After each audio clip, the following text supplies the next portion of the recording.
Tudo bom? Carlos Eduardo para mais um vídeo aqui. Viajar é uma das melhores sensações da vida. Nós planejamos, organizamos e sonhamos com o destino especial. Mas existe um detalhe curioso que quase ninguém percebe. Quando nós viajamos, geralmente a gente acaba gastando um pouco a mais do que nós havíamos planejado.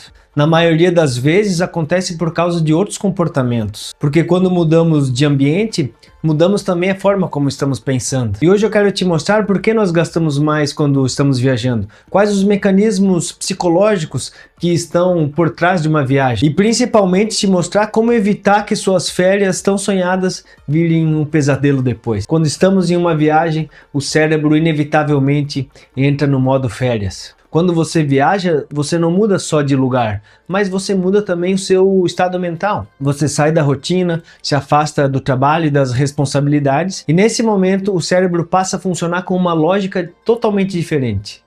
Eu mereço. Depois de meses de trabalho, cumprindo obrigações, batendo metas, segurando gastos, você cria uma permissão interna para gastar. E essa permissão não é racional, é totalmente emocional. Esse comportamento é estudado dentro da economia comportamental e um dos padrões mais comuns é a chamada licença emocional. E você começa a pensar, é só dessa vez, eu mereço, eu tô viajando. E aos poucos o controle financeiro começa a ir por água abaixo. Outro fator que acontece nas viagens é que nós também perdemos a referência dos preços. Porque quando nós estamos em casa, nós temos a noção dos preços. Quanto custa um café, quanto custa o pãozinho na padaria, quanto custa um almoço. Mas quando viajamos, essas referências mudam por completo. E isso muda completamente a percepção de valor. E aí você começa a pagar R$25 num café, R$90 num sanduíche, R$150 num almoço. E tudo isso sem perceber. Mas não é porque você quer gastar mais, é porque você acabou perdendo um pouco da referência. E sem parâmetro nós vamos aceitando qualquer valor. Agora vem um dos fatores mais fortes e talvez um dos mais perigosos quando se trata de gastos. É o pensamento: quando eu vou voltar aqui? E esse pensamento cria uma sensação de urgência. E a urgência gera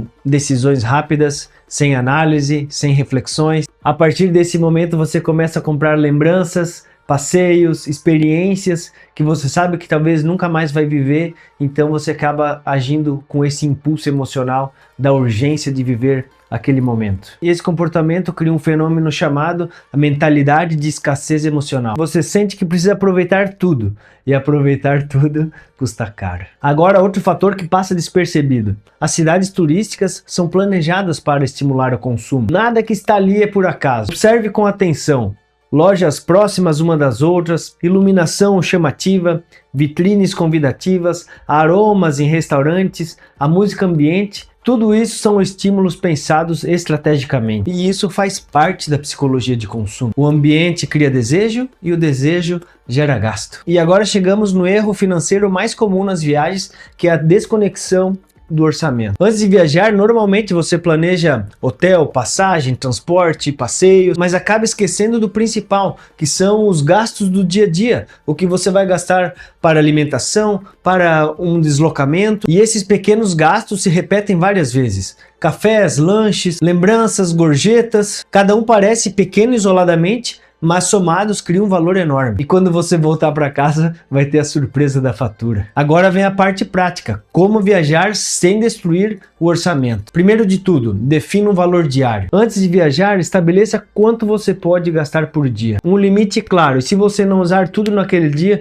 aquele saldo você pode distribuir durante todos os dias ou usar no próximo dia. Segundo ponto, separe o dinheiro da viagem. Crie uma caixinha específica no seu banco. Não misture o dinheiro da viagem com o dinheiro que você precisa para o seu dia a dia, para a sua vida normal. Com isso você define suas metas, traz clareza e evita surpresas. Dica número 3, pesquise os valores antes. Se você sabe para onde vai, hoje a internet está aí, faça uma busca rápida, veja a média dos preços de restaurantes, dos transportes, dos passeios que você quer fazer. Você conhecendo esses valores, você já vai com uma estimativa exata do que vai gastar. Dica número 4, evite decidir por impulso. Essa eu faço muito bem. Geralmente quando eu vou viajar, eu quero comprar um tênis, por exemplo, eu vou na loja, provo, dou uma analisada e falo pro vendedor, ó, eu vou voltar, I will be back.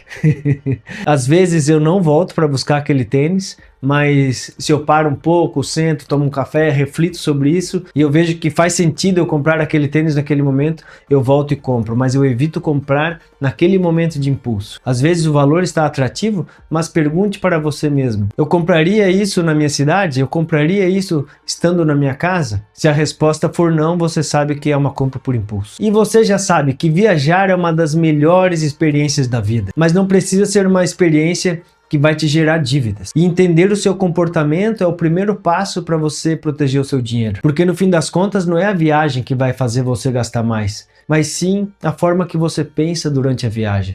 E você estando mais atento a esses sinais, ao que você realmente precisa, aos seus desejos, você fica mais consciente. Porque quem controla o seu comportamento, o seu impulso, também consegue ter um controle maior sobre o dinheiro. E saiba de uma coisa, geralmente a melhor viagem da sua vida não vai ser a mais cara. Vai ser a viagem que você estava com a companhia certa, vai ser a viagem que você estava com uma boa energia, uma viagem que você estava feliz consigo mesmo, e assim você consegue estar no momento presente, aproveitando cada momento da viagem sem exagerar no consumo.